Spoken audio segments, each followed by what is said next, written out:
Hello, everyone, and welcome to today's webinar, Opportunities and Challenges, Advanced Fertility Management in North American Apples, presented by ICL. I'm Robin Sitberg of Meister Media Worldwide, and I'll be moderating the webinar today. This webinar has been approved for a half CEU credit in nutrient management from CCA. To receive credit, you must watch the entire webinar. There will be a QR code shown at the end of the presentation so you can submit your credit.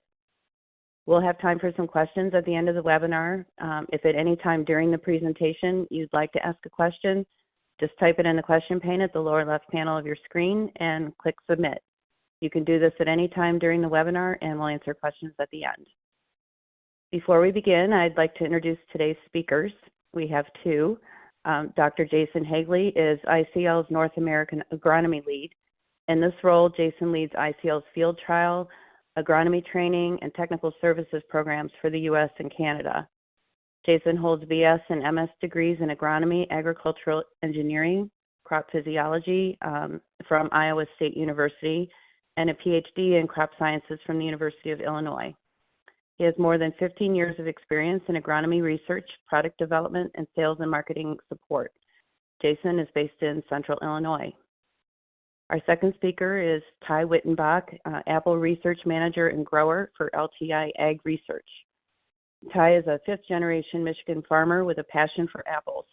In addition to working his family farm, which is called Wittenbach Orchids, Orchards, Wittenbach Orchards, LLC, Tye manages LTI Ag Research, an on-farm research organization based on an 80-acre high-density orchard in the heart of Michigan's fresh market fruit-growing region. Tye holds a BS in agribusiness management and an MS in horticulture from Michigan State University. He's an experienced I don't know why I'm having trouble with this, I'm sorry. He's an experienced orchardist, skilled in agricultural research, statistical analysis, and with a demonstrated history of working in West Michigan orchards. So Tye, I will not ask you about orchids, it's only orchards today. So with that, I will turn it over to Jason. Thank you so much. All right. Good afternoon, everyone. Rob, can you hear me okay? Yes. All right. Sounds good. So good afternoon, everyone. Good. My name is Jason Haegele, and on behalf of ICL, I'd like to thank everyone for joining in this afternoon. And I realize that for many, ICL is probably an unfamiliar name. So I'd like to just, briefly, introduce you to ICL and tell you a little bit about the, history of our company.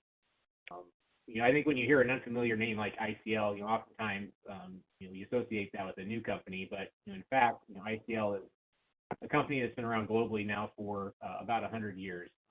ICL celebrated its 100th anniversary this year, having gotten started a century ago near the Dead Sea in Israel, where the founder of ICL, the founder of the company that would eventually become ICL, pioneered a way to extract minerals like potassium, bromine, and magnesium from the mineral-rich waters of the Dead Sea. That mineral extraction process is still very important and central to ICL's business. But over the course of 100 years, ICL has grown into a global specialty minerals company with activities as diverse as specialty phosphate salts for food applications, bromine-based flame retardants, now getting into the lithium iron phosphate business for renewable energy, and a large presence globally in specialty fertilizers, specifically high-quality water-soluble fertilizers, controlled release fertilizers, and specialty granular fertilizers. And we'll talk a little bit more about some of those products and some of the things that we've learned specific to apples during the webinar today. So with that, I'd also like to turn it over to Tye, provide a little bit of an introduction to LTI and his history and the mission of that business. Good afternoon, Tye. Yeah, thanks, Jason. Like Jason said, and with my introduction there, I am the owner and manager of LTI Ag Research. It's a company that I founded with a couple of investors in the industry 2 years ago.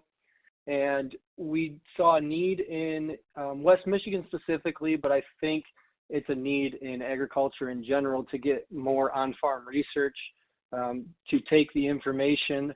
I think Jason made a great point. ICL was a company I hadn't even heard of before I started, really getting into research, but I had been using their products for years on my family farm. So that's one of our goals, is to show growers the backgrounds of these companies, show them new products, and show them how they can help them be more efficient, more profitable, more sustainable on their own orchards. Thanks, Tye. So I think the theme of the webinar today is going to be around balanced plant nutrition for apples. And I think we've all seen Mulder's nutrient interaction universe in this figure on the left. And the idea behind this is that we can't just think about individual nutrients in isolation. For a long time, and really all crops, we focused primarily on nitrogen, phosphorus, and potassium, and thought about how we can optimize the rate and application timings of those three nutrients. But increasingly, it's also becoming important to think about secondary macronutrients like calcium, magnesium, and sulfur. And certainly with apples, calcium becomes very important. And then we also have to think about micronutrients as well. In the presentation today, we'll be talking about potassium specifically, but we'll also be talking about a product called Polysulphate that supplies all three of the secondary macronutrients, magnesium, sulfur, and calcium, as well as a low chloride source of potassium. So as we go through this webinar, we're going to have it organized into strategies that we can use to deliver nutrients early in the growing season through soil applications as well as fertigation, and then thinking about strategies that we can use later in the season to apply nutrients through foliar application.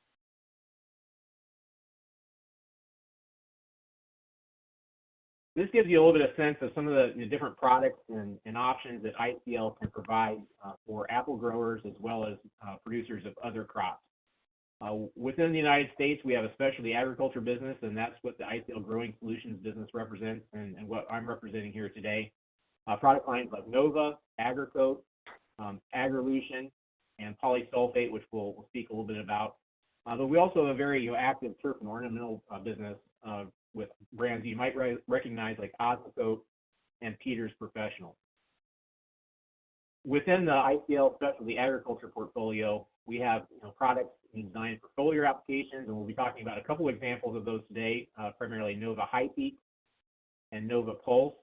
We'll be talking about Nova PeKacid, which is a water-soluble fertilizer that's really designed for application through drip irrigation or other types of micro irrigation. And then we'll be talking about a specialty granular fertilizer called Polysulphate. Although we won't focus on this today, ICL is also a global leader in innovations related to controlled release fertilizers, specifically coated nitrogen and other types of coated nutrient products.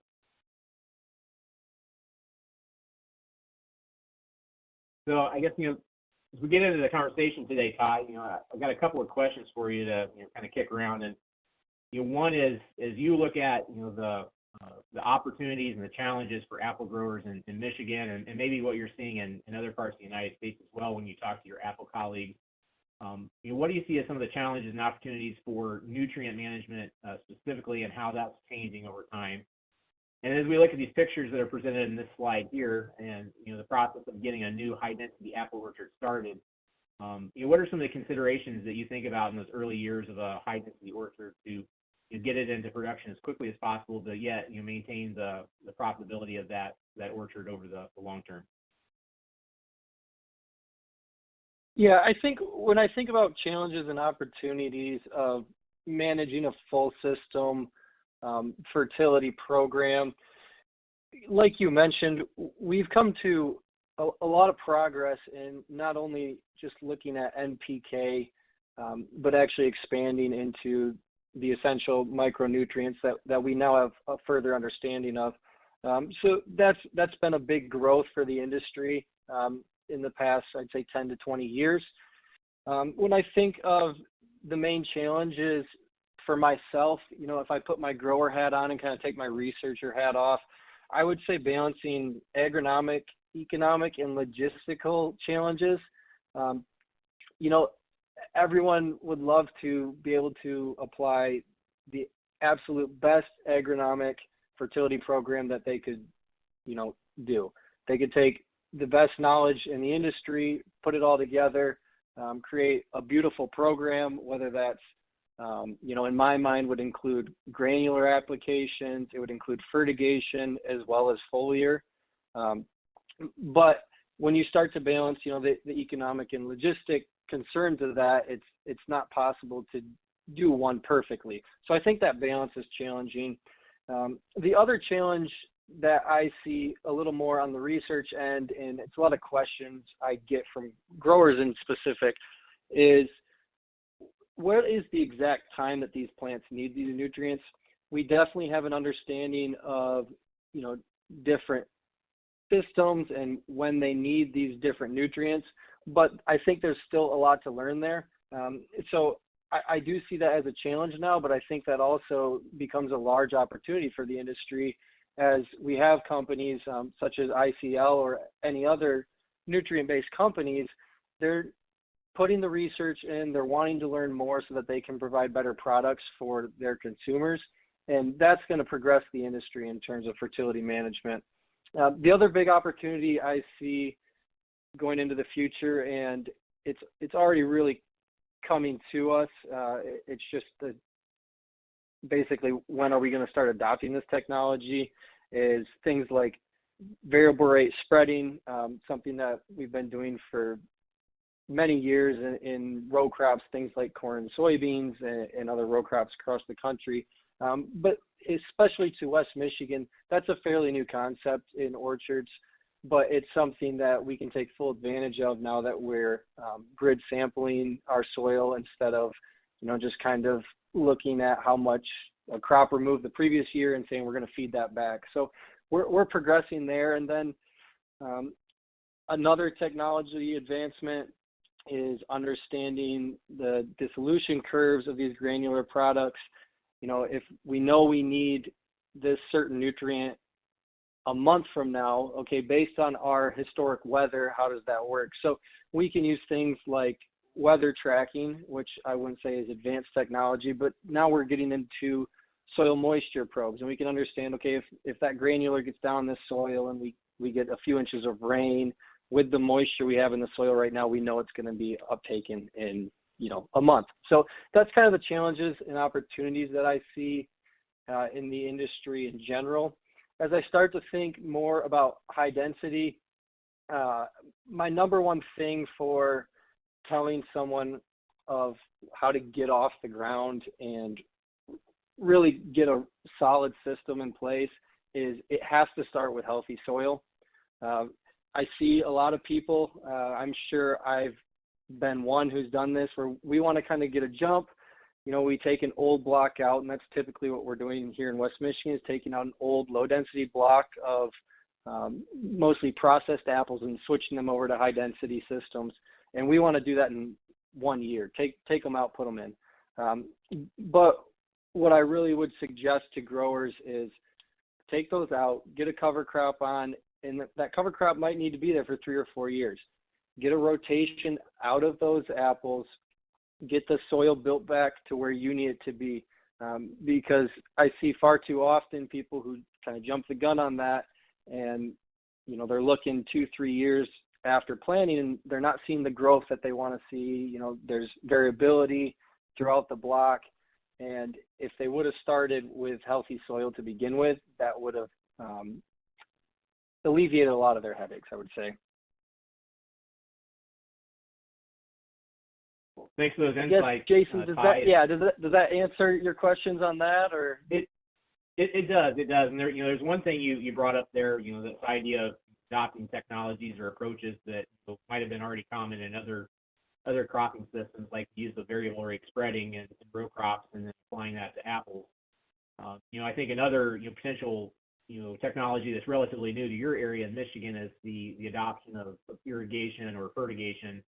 That's a practice that's probably more common in other parts of the United States, including the Pacific Northwest. But what do you see as the trends for the use of either irrigation or irrigation combined with fertigation in those newer orchards in Michigan? Yeah, so the transition to irrigation is kind of going on pace with the planting of these new orchards. These dwarfing rootstocks obviously don't have the same root system as the older, less dwarfing rootstocks by design, but that also means that they're not as capable of going out and finding all the nutrients in the soil. They have a much smaller profile in the soil, so fertigation has become a tool that a lot of progressive growers in the area are getting very interested in because of the spoon feeding opportunities that are there with fertigation. I briefly mentioned the challenges with putting granular down, in the spring is if we have a really dry spring, that granular could still be sitting on the soil surface and not be in the soil profile where the trees can, get to it and uptake it at the right timing. So that's one of the big advantages for fertigation for growers that I work with is that, we have control of when we can add that nutrient, we can give it a little boost. It goes back to our understanding of different phenology stages and when they need higher amounts of certain nutrients, and the ratios should be a little different than they should be in other times of the growing season. So that's where I see fertigation coming into play and where I've already seen some really good benefits of it in the industry. I think one of the challenges for growers who are maybe just getting started with fertigation is really understanding the effect of water quality on the operation of fertigation systems and some of the challenges that can pose to nutrient compatibility. Certainly with groundwater, in a lot of situations we have higher water pH, potentially higher dissolved levels of bicarbonate or calcium carbonate, and that can impact the life and operation of an irrigation system. Specifically thinking about the deposits that build up in dripper lines or micro sprinklers, but also causes us to think about the compatibility of those water sources with phosphate that we might be trying to fertigate, or potential compatibility of calcium through the fertigation system as well as phosphate.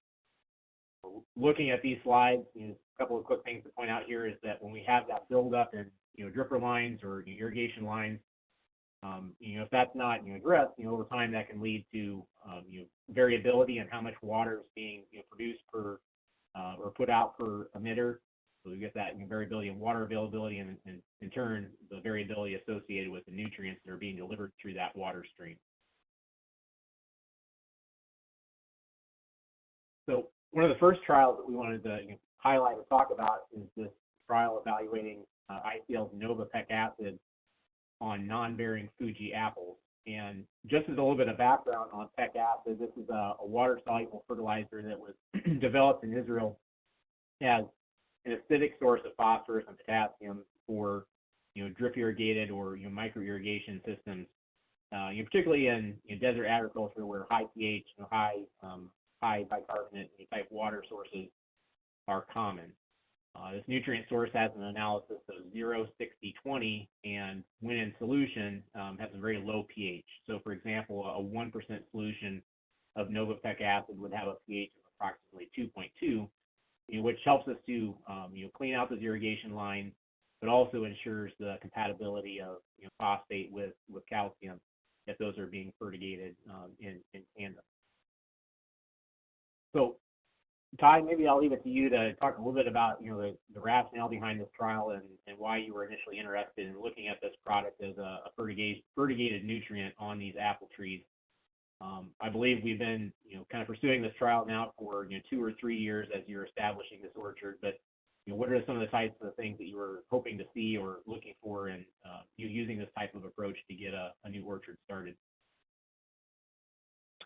Yeah, so I'll kind of go back to when I started looking at water quality.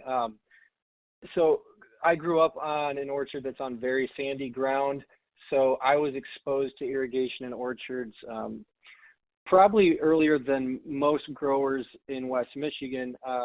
So where my research farm, LTI Ag Research, is located is about 30 miles west of my home farm. The soil is much different here, higher CECs, higher water holding capacity. So the adoption of irrigation here at the research farm and the area around it has been a little slower than it was where I grew up. So I grew up, I remember coming home from school, and one of the jobs every spring would be to go down the blocks, open up the end of the irrigation lines, and while the water was running, and let the rusty, cruddy water run out every year so we could kind of clean the lines.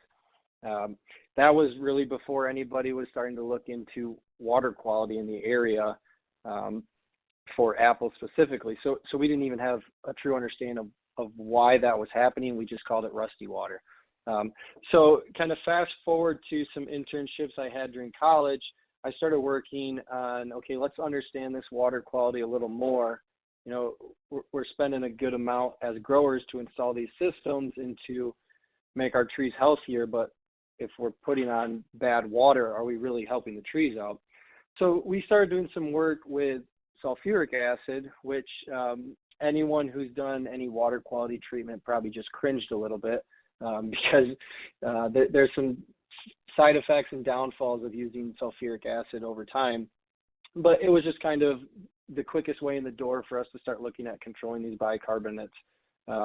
So we started to learn that, you know, we can get rid of these bicarbonates or at least lower them to a healthier level that was closer to rainwater. And that was kind of our goal through those internship projects. So kind of fast forward to when I took over at LTI or started the company here.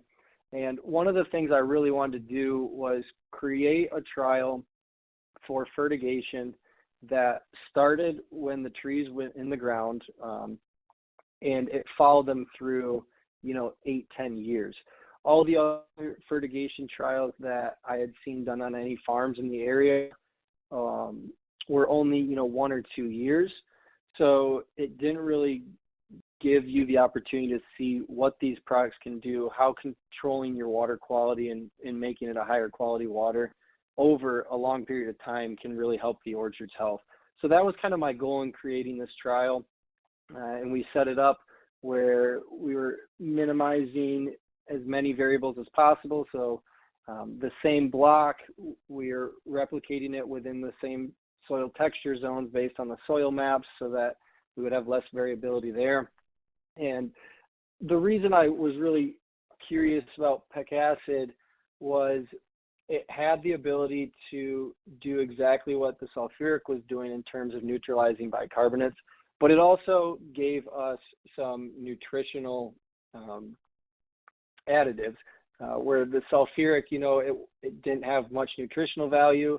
So when I was going around to farms during that internship and saying, you know, I want to do this trial, and they're looking at it and they're like, well, what are you really adding to the irrigation water? And, you know, with sulfuric acid, we weren't. So that's kind of what drew me to PeKacid. Great. So, like I said, we've been doing this trial now for a couple of years, you know, comparing grower standard, you know, fertigation program that might be applicable to that Western Michigan area, and then, you know, comparing that to Nova PeKacid, you know, combined with a nitrogen source to balance out the nitrogen. And this was applied, you know, 9 times throughout the 2022 season. This is, of course, a non-bearing orchard, so, you know, I think the primary thing that Tye is looking at is the leader growth, you know, per year.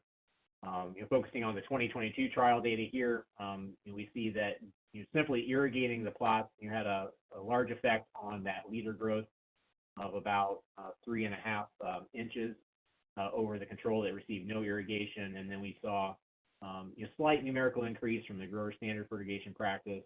And then for the PeKacid plus UAN fertigation program over on the far right, we had an increase in leader growth of about 1.5 inches over the control of irrigation. So as you look at this data, Tye, and you're thinking about maybe transitioning this into some fruit production, you know, next year, what types of things will you continue to look at in this particular experiment? Yeah, so as we transition, next year will be a very light crop load as we get them into a cropping stage. So next year we are still looking at leader growth as one of the focuses. We do have about 60% of the trees that have hit the top wire, which is kind of the very basic way of looking at a high density orchard and saying it's ready to fruit. You don't want to start fruiting the orchard too early before those trees hit the top wire, because once you start putting that energy into fruit, you're not going to get the vertical leader growth that you would see when it's non-bearing. So that is still a focus. And then we're going to start looking at fruit quality and return bloom. So when we have done some experiments with water quality in the past, return bloom was something that we have seen some differences in when we compared it to things like just straight irrigation or what we hear as the grower standard. So we believe that the buildup of bicarbonates in the soil that is, being exacerbated by adding even more through irrigation is part of the reason that we're seeing some biennial bearing. So that's going to be one of the big focuses as well. Thanks, Tye. So assuming we've got the orchard established and the orchard's now starting to produce some fruit, I know that, bitter pit is, an issue of concern, particularly in Honeycrisp apples, associated with calcium. I know you've personally done a lot of work and research on kind of underlying mechanisms that cause bitter pit. It's my understanding that it isn't necessarily always a limitation of fertilizer or inadequate calcium applications, but has a lot to do with the genetics and the cellular structure of developing bitter or Honeycrisp apples. Can you talk a little bit about kind of the basics of bitter pit, and I guess from your perspective, how much of bitter pit can be actually managed through nutrient management and applying some source of calcium fertilizer? Yeah, so bitter pit is very complex. I think every time researchers at the university level learn something and publish a really good study, you look at it and you have two more questions about what's really causing bitter pit. We know that there's a genetic disposition to Honeycrisp and some other varieties, but there is definitely no silver bullet for bitter pit. There's many things we can do as growers to help reduce the incidence of bitter pit, and there's a lot of things that we can't control. So when I start thinking about the things that we can control as growers, crop load is very important. The vigor of the tree is very important, and then the balance of the nutrients is also very important. Fertility is definitely a strong focus because it is one of the ones that we can control.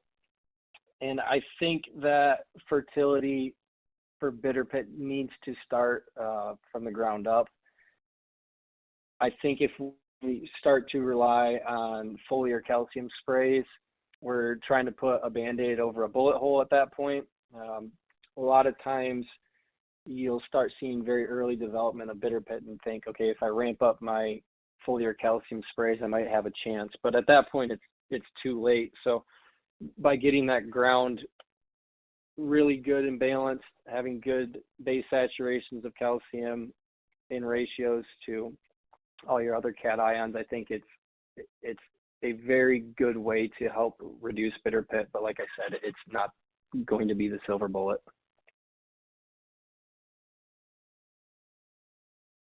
So I guess in relationship to calcium, Tye, is there a key time during the development of a fruit or growth and development of the tree during a growing season that it makes the most sense to try to ensure that enough calcium is entering that plant to address the needs of the developing fruit? Yes, there's definitely, I want my calcium there as early as possible during cell division. So I think on this slide, yeah, so you have the absorption period on this slide. I want as much calcium there as I can get, without having an excess amount. Once we switch over into cell expansion in Honeycrisp, we start to lose some flow through the xylem. And at that point, once the xylem can no longer carry the calcium to the calyx end of the fruit, that's kind of where we can get in trouble. So I want to get as much calcium in there to build strong cell walls as possible before that happens.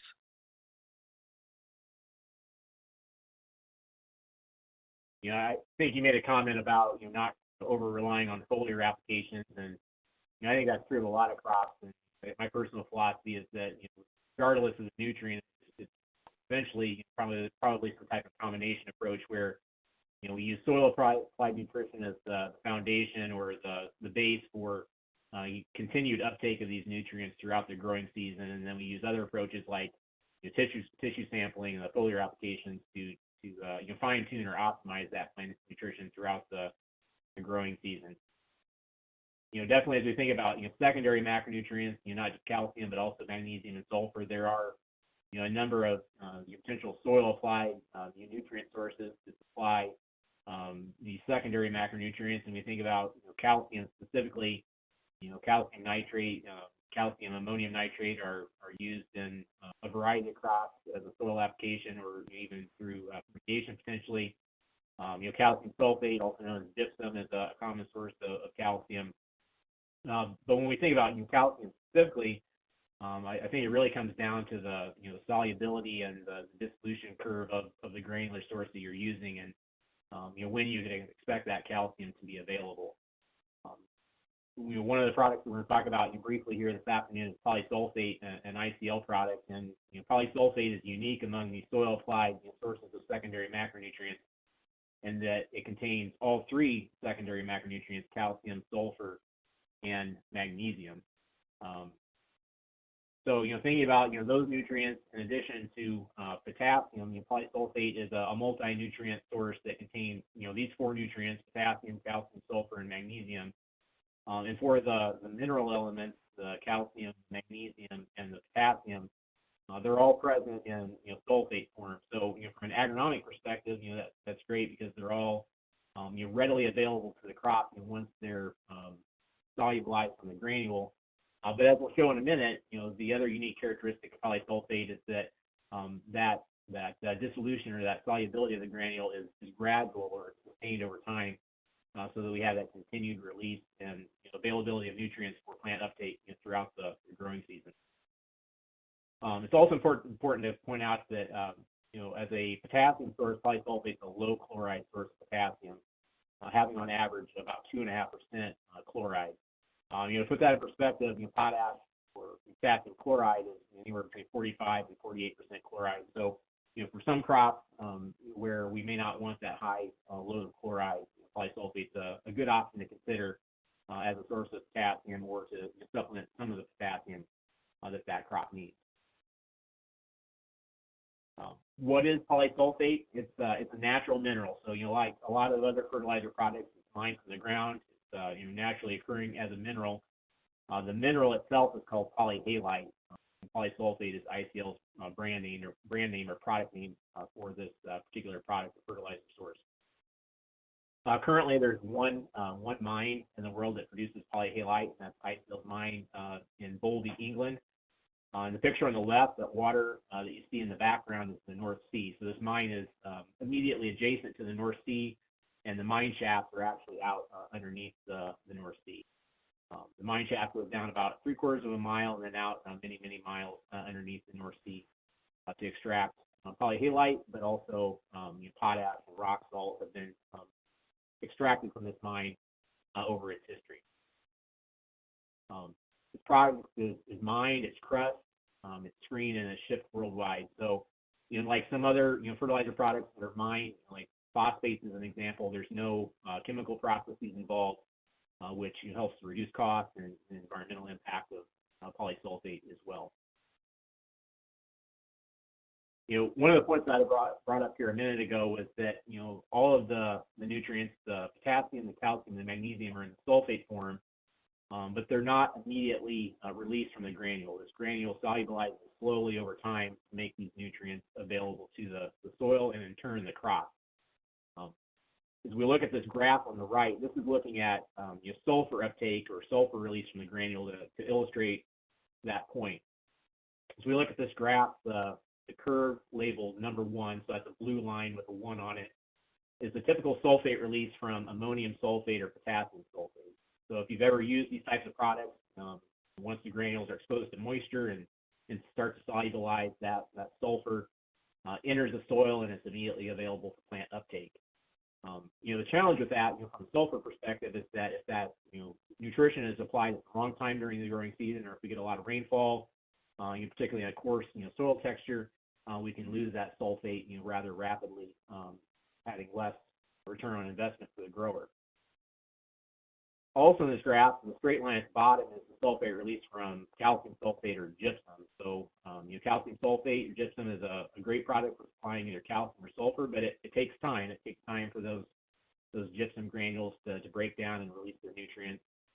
And then as we look at the middle of that graph, the yellow curve labeled number 2 is the sulfate released from polysulphate. And so because polysulphate is essentially a mineral structure mixture of magnesium sulfate, potassium sulfate, and calcium sulfate, we have characteristics associated with those three combinations that contribute to that intermediate, gradual, sustained release of sulfur from the granule.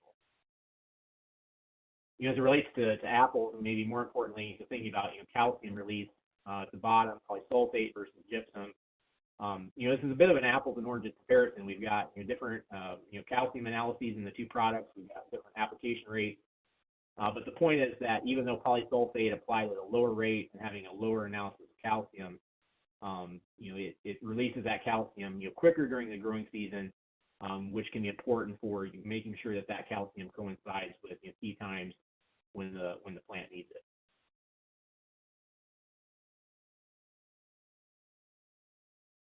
We've got one trial that started in 2022 evaluating polysulphate again on Honeycrisp apples, and this was in New York with Reality Research.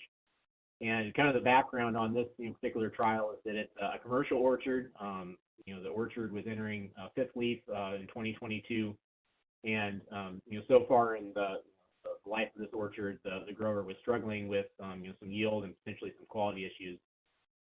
So our cooperator, Brad Palmer at Reality Research, was interested in looking at whether polysulphate could be used to supply calcium and potentially help address some of these issues that we're developing. In this particular trial, we had just two treatments, a relatively simple trial at control with no application, and then the granular polysulphate application, where we actually split the application, applying 150 pounds at early in the season, a tight cluster stage, and then another 150 pounds somewhere between mid and late June.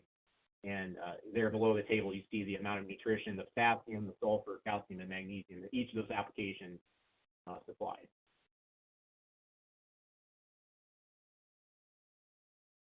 So basically what we saw in this trial was that the total number of fruit per tree wasn't really affected between the treatments, but with the polysulphate application, we saw a greater shift towards good fruit versus defect fruit.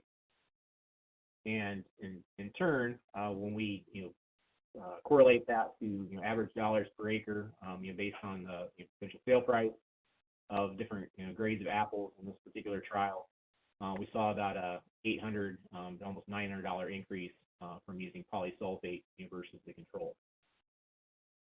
We're going to continue this trial in 2023, on the same trees, or at least that's the initial idea, because I think there's value in continuing to use a system in which polysulphate is used to start to build that cumulative or residual effect of the mineral elements, the calcium, magnesium, and potassium, and track how this orchard will perform over time. Tye, I know you also had a look at polysulphate this year as well. Just in brief, what are some of the things that you potentially saw from your trial in Michigan? Yeah, our Honeycrisp trials reflect this as well.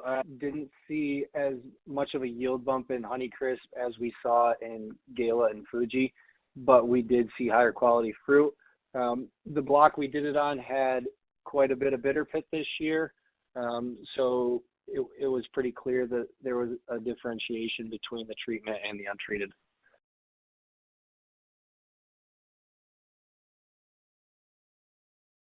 And as we kind of wrap up the hypothetical apple season this afternoon, we're going to talk a little bit about foliar nutrition. And I put this slide up and just maybe pose a question to you, Tye. Thinking about maybe the previous practice of applying all the nutrition in the spring as a granular fertilizer source. Do you see situations where that one-time application nutrition isn't necessarily adequate to meet the demands of the fruit and the vegetative tissue later in the season? What is the role of tissue sampling and then making those in-season foliar applications to help support what we've set as a foundation with one-time spring application of fertilizer? Yeah, in my opinion, just a spring application of granular is definitely not enough to grow the highest potential quality crop. So what we tend to do is use our foliar for some fine tuning. Like you mentioned, we'll take some tissue samples to really get a good idea of what's going on in the leaves and in the fruitlets as well. And then we will adjust our foliar program from there.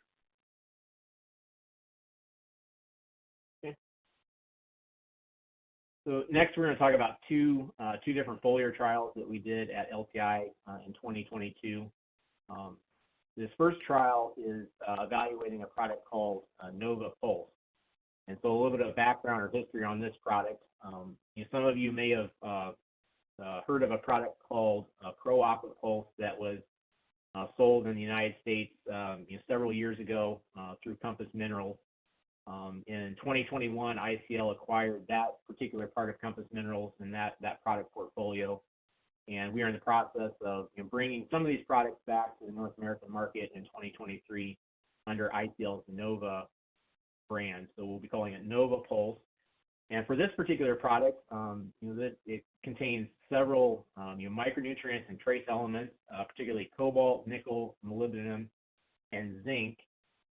And we were, interested in really understanding, what some of these, maybe less familiar micronutrients or trace elements, could do for a fruit crop. And so we designed a trial to evaluate a one-time foliar application of Nova Pulse at two different rates, 8 ounces per acre and 16 ounces per acre. And these were applied, after bloom while the fruitlets were still relatively small. And, part of the goal was to look at potential phytotoxicity, from this application, which we saw none throughout the growing season, but also start to understand what types of effects an application like this might have on apple yield. So in brief, we had the two rates of Nova Pulse, one-time application, 8 ounces per acre and 16 ounces per acre. And what we saw was that the higher rate of Nova Pulse, the 16 ounce per acre rate, had a positive, fairly substantial increase in individual fruit weight, which would then also correlate to an increase in the yield equivalent of the apples as well. I guess quickly, Tye, anything you would add to this particular trial, or things that surprised you from what we saw in this trial? I think the biggest thing that surprised me was how significant of a jump we saw with the high rate of Nova Pulse. And I think that goes back to the molybdenum and more efficient use of nitrogen. That's just my hunch at this point, but going back into the old textbooks and looking through this one, that's my hunch. But very promising results for a first-year trial on something, like you said, that we really don't use on fruit to this point. Right. If it was just a one-year trial, it might have been a bit of a head scratcher, and we'll definitely repeat it again in 2023. But it was encouraging to note that we saw a very similar trend from a trial that we did on cherries in Oregon in 2022. Very similar type of setup where we had the 8 ounce per acre rate of Nova Pulse versus a 16 ounce per acre rate of Nova Pulse. And again, we're seeing that increase in cherry size, which was significant in terms of the diameter of the cherries, but we also had numerical increases in the weight of the cherries and also the sugar concentration of the cherries from the use of Nova Pulse. The last trial that I want to highlight this afternoon is another foliar application in Gala apples at LTI Ag Research in Michigan, where we were focusing on foliar phosphorus and potassium. Tye can elaborate on this a little bit more, but a grower standard practice in his area is a monopotassium phosphate derived product applied foliarly with an analysis of 0, 50, 33. And the typical or the grower standard product rate for application is about 2.5 pounds per acre, supplying over the course of 6 applications, 7.8 pounds of P2O5 and about 5 pounds of K2O. ICL has a relatively new product called Nova High Peak, again, a phosphorus and potassium product with a more balanced analysis of 0, 44, 44. And for this, we had a couple of different treatments. One supplied the same cumulative amount of potassium that the grower standard practice did, and then we went to a very high rate, which supplied about 20 pounds over the course of the season of P2O5 and K2O. And so as we look at the results for this particular trial, we have some substantial increases in average fruit weight for any of the foliar P and K treatments over the control, and in turn, substantial increases in the yield equivalent over the grower or the control. So, as I look at this pie, this really drives home the importance of foliar nutrition and foliar phosphorus and potassium in particular for increasing fruit weight and yield. But we also saw a trend for some higher fruit weight and higher yield from the high rate of a Nova High Peak in particular.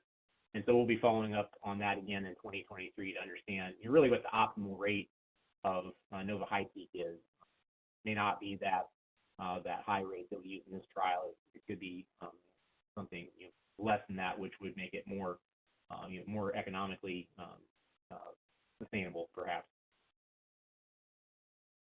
Is there anything you want to add to this particular trial and what you learned from it? Yeah, I would agree with you that the high rate might not be what we settle on after a couple of years of looking at results and kind of understanding where we need to be as an economic standpoint for a grower. I think you're going to be somewhere in between the low rate and the high rate that we ran this year. But again, it really put home the fact that these foliar applications are definitely a tool that we need to be utilizing. Just with all three of these outperforming the control shows that we're not able to get adequate amounts of P and K to that crop by just doing a granular blend in the spring. Yeah, exactly.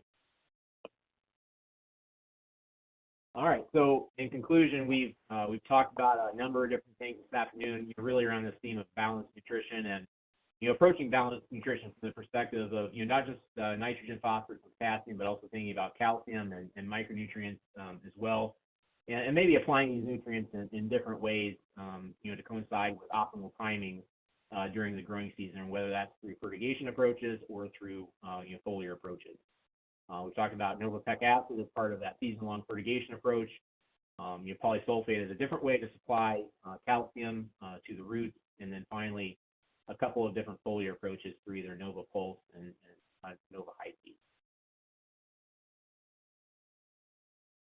So with that, I think we've got about 10 or 12 minutes left, and we can turn it back over to Robin for some questions. I see some questions that have come in during the webinar, and we'll be happy to answer as many of those as we possibly can. All right, thank you. And yes, you're right. We've gotten quite a few questions coming in already, so we'll go ahead and get started. But if you haven't asked a question already, we probably still have time to catch a few more beyond what's been submitted. So go ahead and submit them. So our first question, let's see, will be, what test determines if you're spraying too much calcium? Some chemical suppliers say their calcium is smaller and more absorbable. Is there any truth to this claim? Anyone of you want to jump in on that one? Okay.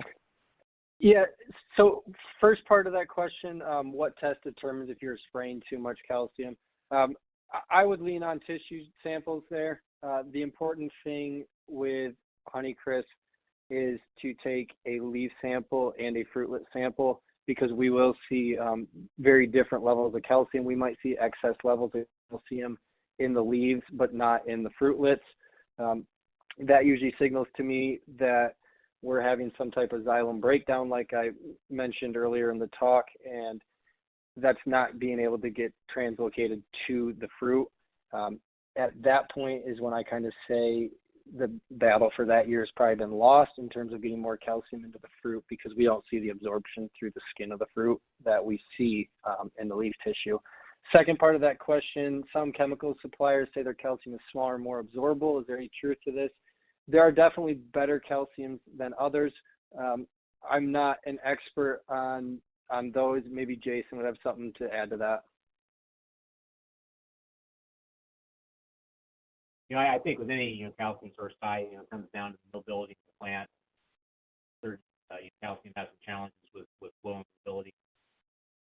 That could be part of the disconnect between what we see in the leaves and what's in the fruit sometimes. So I think it comes back to me that combination approach of what can we do from a soil apply perspective so that there's that ideally constant uptake of calcium throughout the growing season, assuming we have ideal soil moisture for that continued uptake process, and then to your point, using some of these tissue analysis approaches, whether it's the leaves or the fruit, to help fine tune that and make some decisions about whether or not to use a foliar application. All right, we'll move on to our next question, which is, since bitter pit is associated with highly vigorous trees, wouldn't we just be able to prune the trees and chemical thin for them to be less vigorous, which would then allow more calcium to get into the fruit that is there? Yeah, I'll take this one, Jason. Okay. Yeah, so the correlation between highly vigorous trees and Honeycrisp is definitely something that pruning can help control. Again, I say there's no silver bullet with bitter pit. This is just another tool we can do. In terms of chemical thinning, the practice that I tend to use on my growing operation is to actually leave a higher fruit count on the tree to begin with, so that we're not increasing the fruit size rapidly. We tend to see that the faster that fruit size starts to expand when we get into cell expansion, the earlier onset we will see bitter pit. So I tend to leave a little heavier crop load early and hand thin that off instead of just focusing on chemical thinners. At the same time, that's a double-edged sword, because the longer we leave fruit on Honeycrisp, the more biennial bearing the trees tend to be. So I guess just to generally answer that question, it is definitely a tool to use, pruning and thinning, but it is not the only way to do it, and it's not going to be the silver bullet. Okay. All right, our next question is, how would one decide the appropriate use rate of PeKacid for managing irrigation water pH? Yeah, good question. So I think that really starts with a water quality test. You understand what your starting pH is, and what your starting levels of bicarbonate, for example. And with that type of information, there is actually a PeKacid Advisor app that you can download through your app store of choice to be able to make that recommendation. But just as a general guideline, it takes about 0.25 grams of PeKacid per liter of water to neutralize 1 milliliter equivalent of bicarbonate. PeKacid can be used in different ways. The approach that we illustrated this afternoon was really more focused on supplying phosphorus and potassium, and certainly we're getting some water conditioning and acidification with that. But there's also other approaches that you can take, just to focus on the buffering in the water, or stocking the system, clean out the dissolved solids. So if you're interested more about using PeKacid, feel free to reach out to me, and I can help walk you through some different approaches. All right. Okay, our next viewer wants to ask, do you have any data on bitter pit from the Polysulphate trial, and can it be applied in the soil in early spring?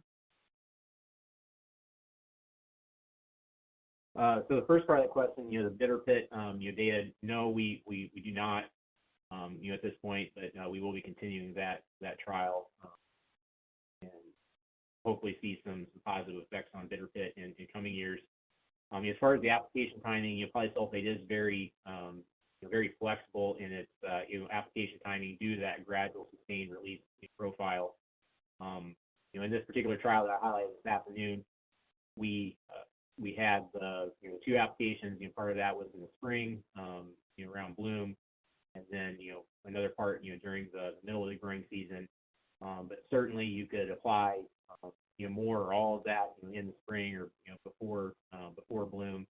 And then in other cropping systems, we also see benefits of applying polysulphate in the fall, just simply because we're not losing the sulfur as quickly from that gradual sustained release of sulfur, but you would also have the calcium, magnesium, and potassium there present as well. So I think take a little bit of experimentation to really understand or fine tune the right application timing in your particular soil type and environment. But in theory, you could apply it very early spring or maybe even fall if that provides some operational advantages. All right. Our next question here is, you showed that Nova Pulse increased fruit size in both apples and cherries. How does an early season foliar application potentially affect fruit size potential? Another good question. Tye and I have talked about this one-on-one, and it's a little bit of a head scratcher, and I think we've got some more work to do to understand that. I think Tye mentioned the role of molybdenum and nitrogen metabolism. That certainly could have an effect. But in general, I think about what's going on in the fruit at that time, cell division and nitrogen, and maybe that role of molybdenum is important in cell division, but also thinking about the role of cobalt. We know that cobalt's involved in ethylene regulation within plants, and ethylene is definitely involved in cell division. Too much ethylene can hold things back, and a little bit of ethylene can enhance things. So it could be around modulating the right balance of a plant hormone like ethylene in the developing fruit and the impact that has on cell division. Tye, is there anything you want to add to that? No, I would agree with everything you just said. These are cobalt and molybdenum. I think I mentioned earlier, very, very new to at least me in the fruit world. So I think there's a lot we can learn from this. The results this year are exciting. It shows, that there's more to learn. But I think I would agree with that and say, I believe the molybdenum and nitrate reductase is definitely part of what we're seeing here. All right. Okay. Well, we've got a few more questions in here. The next one is, can you talk about the compatibility of these calcium products with other ag inputs such as pesticides?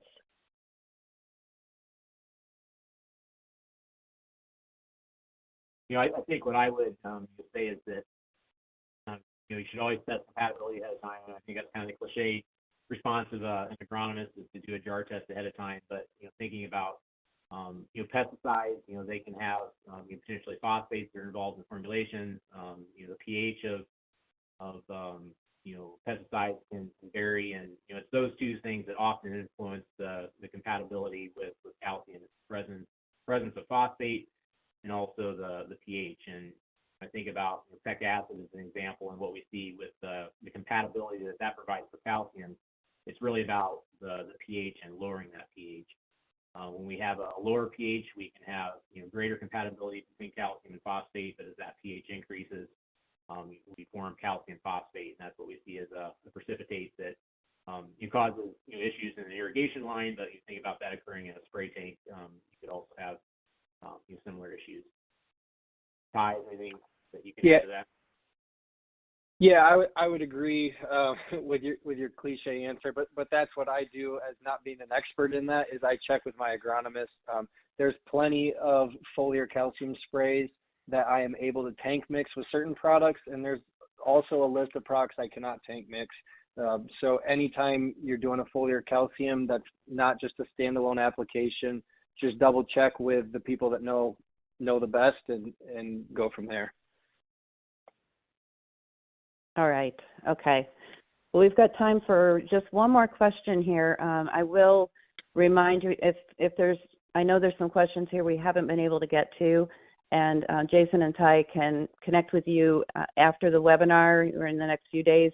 They've got your email, and they can follow up with any questions that we weren't able to get to today. But the last question here is, polysulphate contains calcium. Should it be used to replace all of the calcium required in an apple fertility program?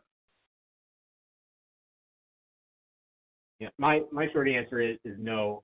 We're definitely not recommending that you should completely replace all of your calcium inputs with polysulphate, and that's not specific to just apples. That recommendation on crops like potatoes as well. I think the fit for polysulphate and the benefit that it provides in terms of calcium is that gradual season-long release of calcium that is faster than what gypsum can provide. But yet we realize that there may be a need for a quick burst of calcium at various times during the growing season for apples or crops like potatoes that are also very responsive to calcium, and that's where those complementary approaches of supplying some calcium through fertigation, if you have that ability, become important, or using foliar sources to help supply some of that calcium. But polysulphate is the foundation for calcium uptake, and then some other approaches can layer on top of that. All right, well, thank you. And just to respect everyone's time, we're going to go ahead and wrap up the webinar now. And there's been a lot of interest and a lot of questions, so that's been great to see. If you want to watch any part of this webinar again, it will be available at the same link you used to watch it today. You can always go to croplife.com/webinars and get links to all of the CropLife webinars. I'm sorry, not CropLife, American Fruit Grower. You can go to growingproduce.com/webinars. I'm sorry, we do quite a bit of webinars at Meister Media, and I got a little bit confused. But anyway, I want to thank ICL for sure for presenting the webinar, and certainly to Jason and Tye for presenting all this information. So thank you so much for your attendance today, and have a great day.